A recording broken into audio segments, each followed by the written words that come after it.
Deep in the dark waters of ancient Lake Huron dwells a horned sea serpent.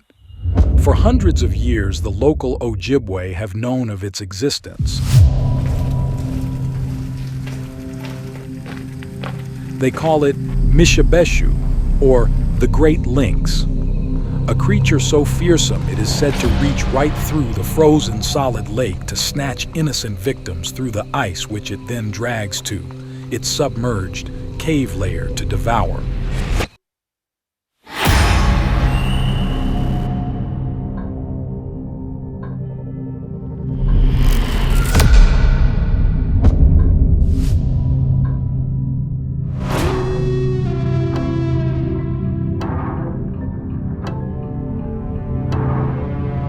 Look out at this water, you see Lake Huron. Just a deep lake. But there's something else in this lake besides water. For over 250 years, the Ojibwe believed that in the expanse of this massive lake, near an area called Snake River, lives a creature called the Great Lynx.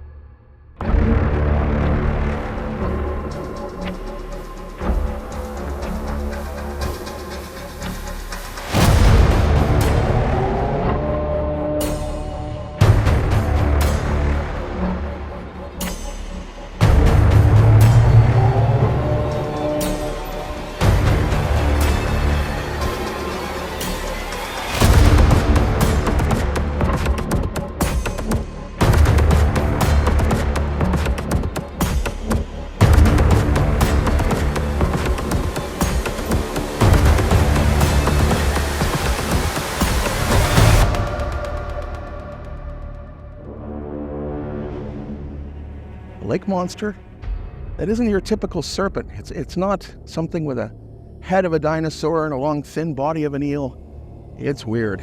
It is a monster that is covered in fur. The back half is scales and a long tail. The head is that of a lynx or a predatory cat with razor sharp teeth. And the paws, it doesn't have flippers. It's got paws. And it's said that it's so powerful, it can reach up through the frozen lake, grab people through the ice sheet and pull them to its underground lair where it devours them. And it's said that this thing loves one thing above all else. This creature is said to love copper. This is a copper ingot made in modern times, but after stone tools, the first thing they would have worked with is copper. They knew the value of it. They could make arrowheads. They could make knives. It's easy to smelt. It's easy to work with. Copper became a very, very valuable commodity to the early indigenous people of this region. Interesting. We have a monster that hoards copper, that eats people that get near these shores where the copper might be. Do we have a monster? Or do we have a legend? Let's find out.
Most of us have seen one of these creatures before.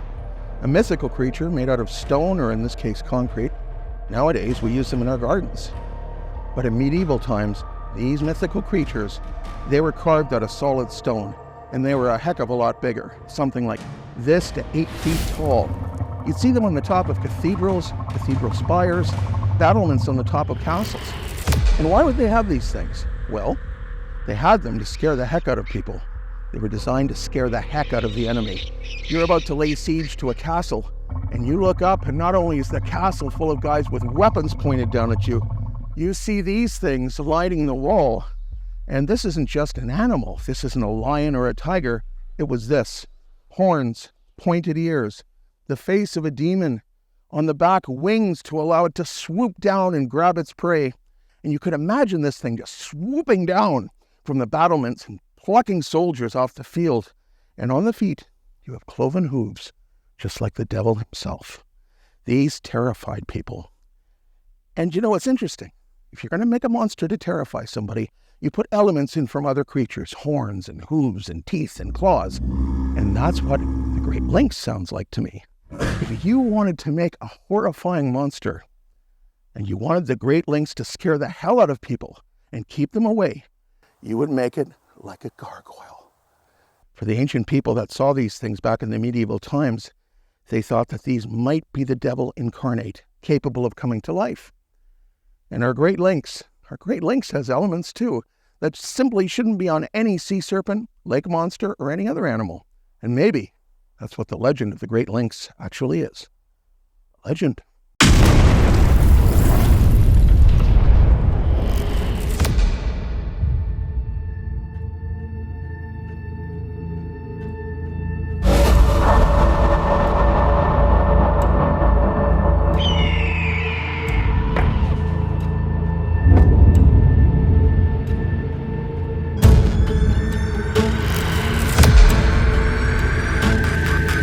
This is the Owen Sound Sun-Times building, built in the late 1940s.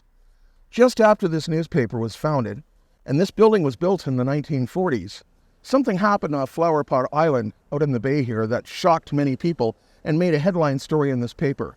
A captain, his crew on board a steamer full of passengers, saw a 60-foot-long lake monster slithering its way through the water. So realistic was this that several people that saw it gave testimony to the Sun-Times, and women were even said to have fainted on the deck of the steamship.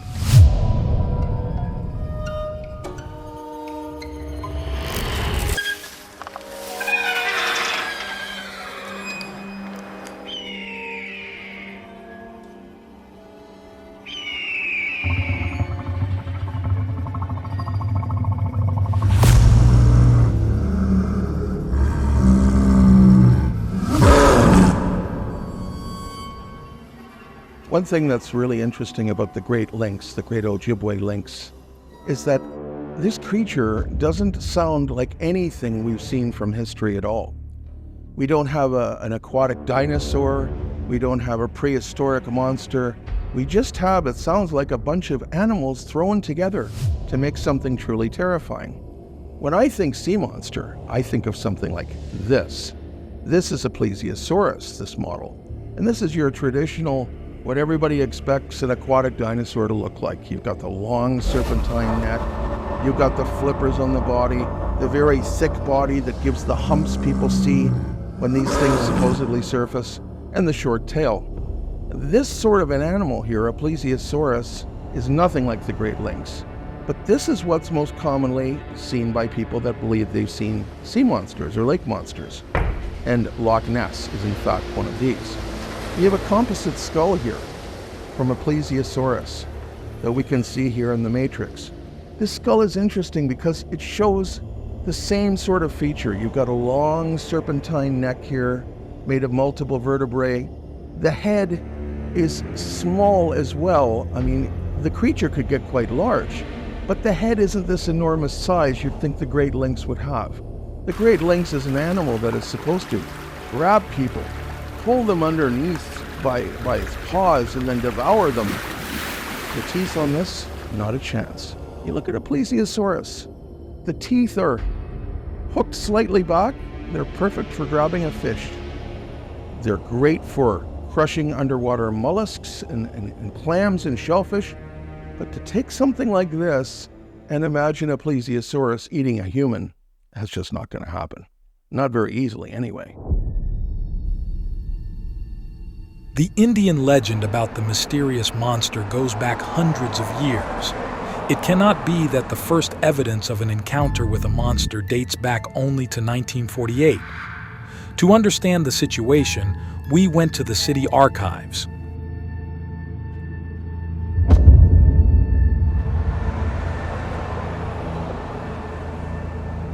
After a long search, we managed to find the diary of the local bishop, where we found a strange entry dated the fall of 1886. At that time, a family of German colonists named Muller moved to Owen Sound.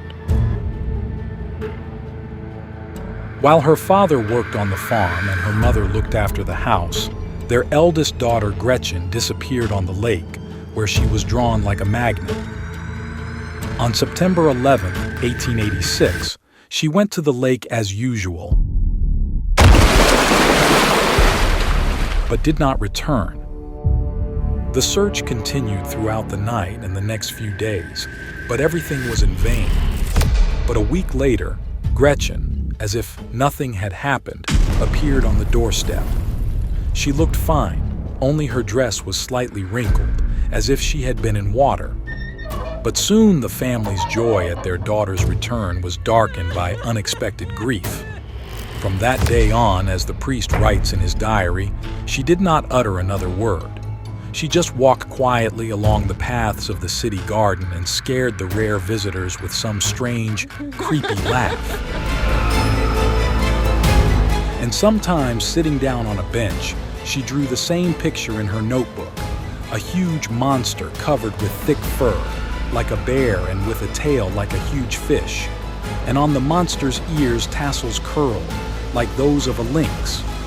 Local residents said that she had gone crazy, but the Indians living in the area believed that she was a guest of the great lynx.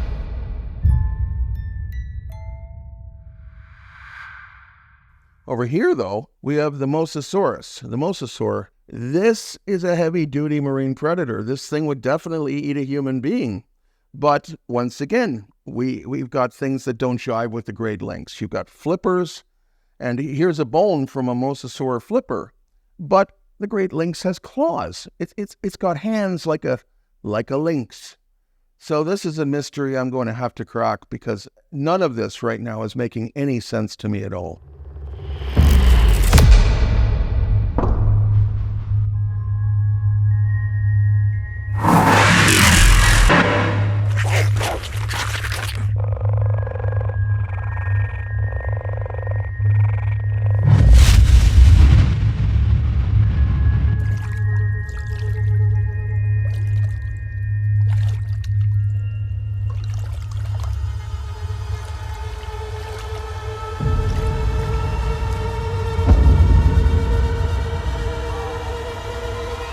Coming out here for years looking for this thing.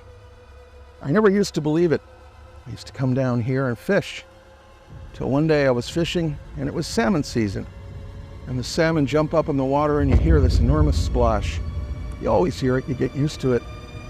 Till one day I was down here and I was looking in another direction, and there was a splash. The splash was so enormous, something huge had come out of the water. So ever since then, I decided I'd come down here with the proper equipment. And this time I'm going to be ready. I have my camera ready to capture it when it happens again. If it happens again.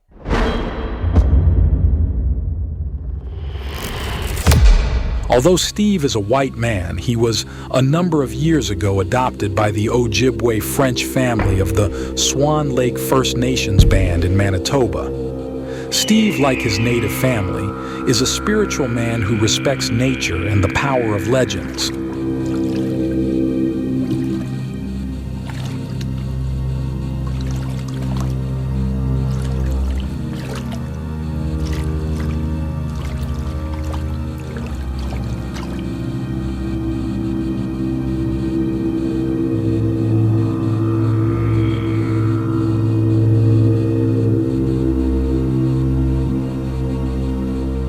I believe that to summon a creature from Aboriginal folklore is a very sacred thing. I'm not asking for the creature to come, but I'm asking for wisdom to learn what this creature is. And to do this, to start, I'm not Aboriginal. I'm not native, but I was adopted by the French family of the Swan Lake First Nation, And I believe in the same teachings they believe in, about the environment, about nature, about a respect for all living things. And because of that, I'm going to start this evening by smudging myself. I have sage that I have placed here inside an abalone shell. And when I light this on fire, I will use this feather to purify myself with the smoke. I will literally douse myself with the smoke over the upper part of my body. And it is believed that doing this, smudging oneself like this, will protect them, prevent anything evil from harming them, getting inside to cause them any problems at all. And then I will light a fire and ask the Great Spirit, the Creator, to give me wisdom about this creature.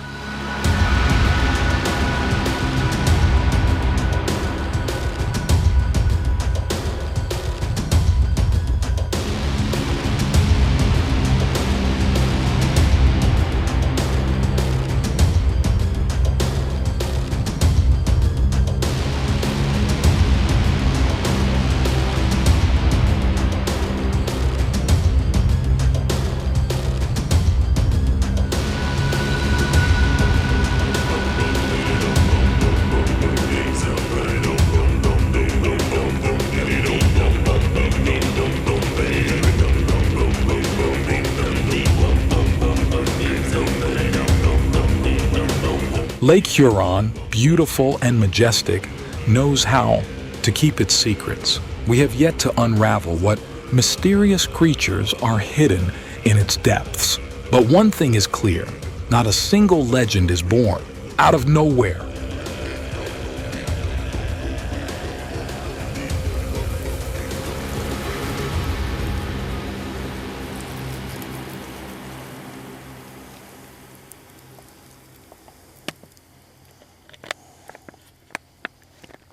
Miigwech.